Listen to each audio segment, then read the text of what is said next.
Oke guys, selamat malam. Kembali lagi bersama saya. Hari ini hari Senin tanggal 3 Oktober nih, jam setengah 8 malam. Iya guys, hari ini kita akan membahas emiten ya, emiten dari sektor energi dan ini juga menurut saya ya secara valuasi masih murah begitu ya. Dan juga untuk fundamentalnya bagus banget ya dan juga dividennya juga oke kayak gitu. Nah, kita langsung aja bahas ya memang sektor energi ini dalam 2 tahun terakhir ini lagi manggung-manggung ini guys ya. Nah, memang krisis dunia juga krisis global begitu terkait dengan energi terutama Eropa begitu yang notabene masih perang nih sama Rusia kayak gitu. Tapi memang kalau menurut analisa saya secara pribadi, untuk sektor energi ini yang nggak ada matinya guys. Semua orang juga sampai kapanpun juga ya butuh energi gitu loh ya. Nah, tapi ini berbeda ya. Biasanya kan kita kan bahas dari sektor batu bara nih. Nah, sekarang kita bahas ELSA ya. ELSA atau El Nusa Tbk ini dari sektor migas ya. Sektor migas. Nah, untuk El Nusa ini itu adalah perusahaan yang bergerak di bidang jasa energi, minyak dan gas bumi terintegrasi ya, terutama jasa hulu migas, distribusi dan logistik energi ya, dan juga penunjang migas lainnya. Seperti itu. Nah, perlu diketahui guys, nah ini profilnya ya tadi ya. Perlu diketahui juga bahwa untuk tanggal berdirinya sendiri juga sudah sangat lama sekali ya. 1969 artinya ya sudah cukup mature ya. Fundamentalnya pondasinya itu udah bagus gitu loh karena memang udah lama udah makan asam garam begitu loh ya istilahnya bisa bertahan sampai sekarang. Nah, kemudian kapitalisasinya 2 triliunan guys ya. Dengan pemegang saham di atas 5%, di publik itu sebesar 48%, hampir 49. Nah, menurut saya ini bagus ya. Ini sangat liquid, tapi ya nggak terlalu liquid juga sih ya. Artinya masih worth it lah ya, kayak gitu. Karena kurang dari 50% kayak gitu. Kemudian perlu kalian ketahui juga bahwa selain di publik ya, ada pun juga saham yang beredar itu di Pertamina ya. Nah, ini Pertamina juga punya sahamnya nih guys di sini. Ya perlu kita ketahui bahwa Pertamina ini kan perusahaan satu-satunya ya pengelolaan minyak migas begitu yang ada di Indonesia. Artinya ya ya bagus gitu loh. Kenapa? Karena memang seperti yang kita ketahui sendiri bahwa nggak ada Pertamina itu nggak ada saingannya begitu ya. Saingannya pun juga dari luar, tapi kan ya memang Indonesia banyak-banyaknya ya SPBU ya Pertamina dari Pertamina sendiri begitu loh ya. Jadi ada backingannya ya, backingannya adalah Pertamina. Menurut saya juga bagus sih kayak gitu. Kemudian komisaris direksi oke, okay, anak perusahaannya. Nah, kemudian income-nya itu terbanyak itu di distribusi dan logistik energi guys ya, distribusi dan logistik energi. Misalnya aja kalau memang hulunya itu ada di tengah-tengah laut begitu ya. Nah, itu kan uh, kesulitan nih ya. Mungkin ada produsen seperti Pertamina ini itu membutuhkan minyaknya guys. Nah, si El Nusa ini itu bisa mengantarkan dari tengah laut sampai ke perusahaannya si Pertamina ini. Kemudian ada hulu migas ini, penunjang migas ya seperti peralatannya ya, mesin bor dan sebagainya. Ya, tapi kebanyakan sih di logistiknya dan distribusinya, guys. Kemudian pelanggannya Pertamina ya, 34% paling gede. Pertamina EP dan lainnya ini juga bisa jadi perusahaan-perusahaan seperti Pertamina sendiri ya, bisa jadi juga dari luar negeri juga bisa ya kayak gitu. Nah, kalau kita lihat harga sahamnya semenjak IPO guys, dia IPO tahun kapan nih? Tadi belum kita cek. Ya, IPO-nya barusan sih, 2008 ya. IPO-nya 2008, ya cenderung sideways sih guys ya, cenderung sideways. Sekarang harganya itu 300-an ya. Dia sempat menyentuh 710-an ya. Oke, ya. Ya coba langsung aja kita lihat untuk fundamentalnya guys. Nah, pokoknya saran saya ya, pesan saya masih sama. Jadi kan ini kan market atau IHSG ini kan belum menentu ya, kadang merah, kadang hijau, seperti itu belum konsisten begitu loh. Nah, saya sarankan ya kalian pertama nggak usah takut guys, ya sampai kapanpun juga harta karun yang sebenarnya ya, ya di dunia nyata yaitu ada di bursa saham guys, nggak di mana-mana kayak gitu loh ya. Jadi yang pertama nggak usah takut untuk berinvestasi gitu. Yang kedua yaitu terkait dengan emiten yang kalian pegang ya. Saya sarankan yang fundamentalnya bagus, kemudian yang rutin bagiin dividen dan DPR-nya oke begitu loh. Jadi meskipun IHSG merah, mau hijau begitu, ya tenang aja selama fundamental dari emiten yang kalian pegang itu bagus-bagus dan rutin bagiin dividen. Itu aja sih guys. Ya jadi ya nggak perlu khawatir sih ya. Kecuali kalau kalian memang nyangkutnya di saham gorengan begitu ya. Kalau masih hijau sih ya bersyukur, tapi kalau nyangkut ya perlu waspada juga guys kayak gitu. Oke, kita lihat untuk laba bersih ya dari Elnusa ini atau Elsa.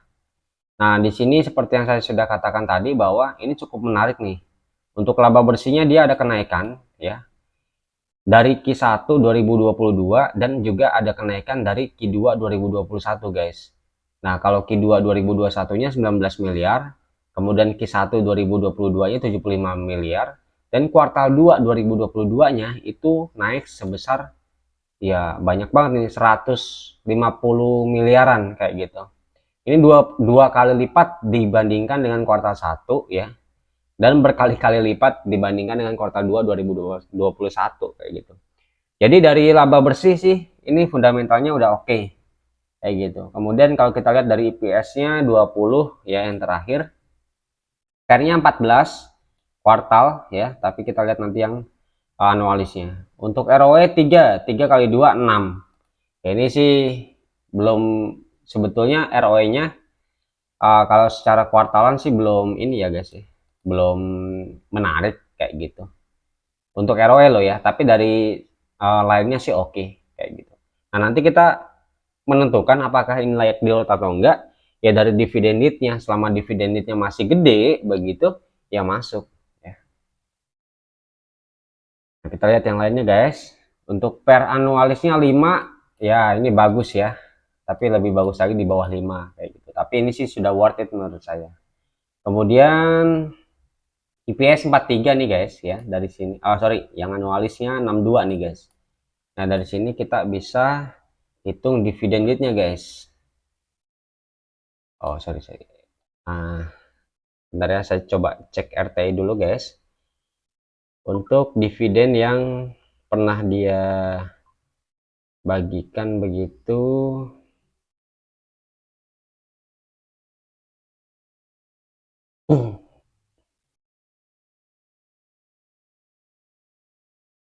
Elsa, kita lihat di kistatnya. Iya, dia pernah bagiin 24 DPR-nya 24%, 30% dan terakhir itu 49,67, hampir 50%. Kalau dividennya terakhir itu menurut saya oke banget ya, hampir 50%, bahkan lebih bagus lagi ya 50% begitu. Tapi kita hitung rata-ratanya aja ya, nggak usah muluk-muluk begitu. Kan dia pernah bagiin 25% nih, karena 24,92 jadi kita bulatkan aja. 25 tambah 30 tambah 50 kita bulatkan ya guys, dibagi 3 data. Oke, dapat 35%. Ini adalah DPR rata-rata selama 3 tahun terakhir 2019, 2020 dan 2021 didapatkan DPR-nya 35% rata-ratanya. Kemudian IPS-nya dia punya IPS 62 guys. Berarti kita bagi ya. Ini kan tadi 35 kita dikali bener ya. Kali 62 dibagi 100. Oke, dapat 21,7 guys. Ini adalah potensi dividen ya ketika dia bagiin DPR sebesar 35% guys, dapat 21,7. Sekarang harganya berapa? 314. Oke, kita hitung 314. Nah, 6,9% ya, artinya sih masih worth it ya. Masih worth it. Kenapa masih worth it? Saya katakan masih worth it. Ya karena memang di atas dividennya atau return yang kita dapatkan ya dari dividen yieldnya itu lebih dari kalau kita nabung di reksadana yang maksimal 4%-an begitu loh ya. Kenapa saya bandingkan dengan reksadana? Ya kan lebih aman, kita secara logika ya kita lebih aman nabung di reksadana begitu, yang naik turunnya pun juga nggak terlalu kencang, seperti nggak terlalu liquid seperti saham guys, cukup stabil begitu, tapi sudah pasti dapetin return sebesar 4% maksimal kayak gitu. Makanya saya bandingkan dengan reksadana. Nah ini kan lebih dari 4% nih, atau 6,9% ya, anggap 7% lah. Jadi bagus banget kalau kalian nyerok di harganya sekarang kayak gitu, masih oke sih kayak gitu. Kalau mau antri di harga murah lagi gimana ya, sok mangga, nanti kita lihat untuk potensi support, area support dan area resistnya guys kayak gitu. Tapi sejauh ini harga ini sih masih oke kayak gitu. Nah itu kan kalau dia bagiin DPR nya 35% guys. Kalau dia seandainya bagiin sama kayak tahun lalu ya sebesar 50%, berarti dapatnya berapa dividen yieldnya ya? 62 bagi 100 ya 31 ya untuk dividennya. Kalau dia bagiin 50% dibagi dengan 314 guys. Iya, dapat 9,8 ya untuk harga yang sekarang kayak gitu. Menurut saya oke banget ya. Karena kan dia juga pernah bagi 50% di terakhir nih. Kayak gitu. Kalau dia memang kita hitung pakai rata-ratanya ya dividennya 6 persenan tadi ya, hampir 7% sih. Tapi kalau dia bagi 50% lagi dividennya 9,8. Itu di harganya yang sekarang guys. Kayak gitu. Nah itu sih guys ya. Kalau dari fundamental sih oke, cuman tadi ROE-nya juga belum menarik ya kalau ROE. Tapi kalau dari lainnya sih oke, dividend yield juga oke guys. Selama itu dividend yieldnya oke ya nggak apa-apa guys, masuk aja. Nah di sini kan dia ada tarikan nih ya. Ini sebetulnya support terkuatnya dia. Dia mampu untuk mantul beberapa kali nih guys. Digambarkan mana pakai. Nah ini pakai ini aja. Oke, di sini dia. Ini kita isi warna merah ya. Oke, di sini ada support ya. Dia beberapa kali sih mantul ya, tapi mantulnya di sini. Nah, di 300-an sih sebetulnya. Sebenarnya area supportnya itu di 294 sampai 298 guys. Cuman dia belum nyentuh 300 ke bawah aja udah mantul ke atas lagi guys. Ya, karena memang ini sektor energi ya. Di sisi inflasi begitu, berita inflasi, sisi inflasi ya, memang menurut saya sih paling recommended itu di sektor-sektor energi guys. Kenapa sektor energi ya, karena memang uh, ya dapat cuannya juga gitu loh. Apalagi kalau dia ekspor, ada ekspor begitu loh ke luar negeri, kan pakai dolar bayarnya. Sedangkan harga dolar sendiri kan udah 15.000 guys kayak gitu ya. Dan juga memang sektor energi ini menurut saya belum ada matinya guys, bahkan sampai tahun 2023 gitu. Kalau dilihat dari kondisi global yang sekarang ya guys ya, kalau saya baca berita seperti itu sih masih bakal manggung ini di 2023 untuk sektor energi. Oke, ini support yang pertama, support yang keduanya di sini. Sorry. Trendline ini mana ya? Nah ini. Nah di sini ya. Kita kasih warna merah dan di sini. Oke, 274, 284 ya, kemudian 290-an ya sampai 300 begitu. Tapi ini ada tarikan nih guys, dan memang di sini ada volume yang kuat nih hari ini ya, per hari ini. Bentar, kita lihat volumenya dulu. Ya kecil sih guys ya volumenya. Ya, daripada volume-volume sebelumnya sih kecil. Cuman memang ini dari lihat dari chartnya sih oke sih untuk hari ini. Ya, kemungkinan juga besok juga bakal naik kayak gitu. Nah, untuk take profitnya di mana? Kalau menurut saya sih ini bakal ke 400-an juga masih worth it guys. Ya ke 400-an lah minimal. Kayak gitu loh. Jadi masih worth it. Nah, mumpung harganya masih di bawah 400 ya, itu inilah waktunya kalian untuk akumulasi mulai dari sekarang begitu loh ya. Nah, memang menurut saya ini harganya bakal 400 lebih sih. Apalagi dilihat dari sektor energi yang menurut saya masih oke. Kemudian kuartal 3-nya juga menurut saya sih oke juga guys. Ya, masih oke sih. Nanti kuartal 3 kita lihat aja. Ya, mumpung belum window dressing, silahkan di bulan-bulan yang merah-merah ini ya, yang nggak jelas ini, kadang hijau kadang merah, ya silahkan untuk akumulasi kayak gitu ya. Tapi kalau kalian mau take profit, harga terdekatnya ada sih di area sini ya, 330-an, 340 sampai 350 ya yang pertama. Ini saya kasih warna hijau, kemudian di sini,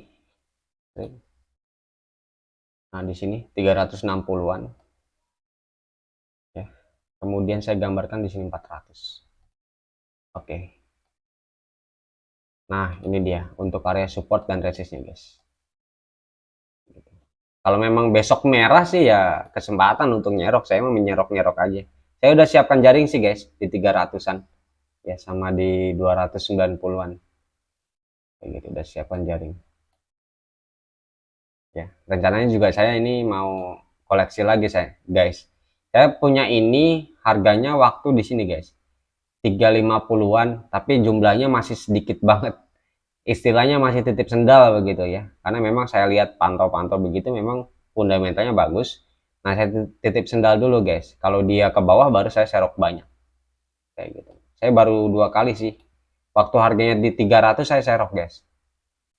Nah, di sini 300 saya serok.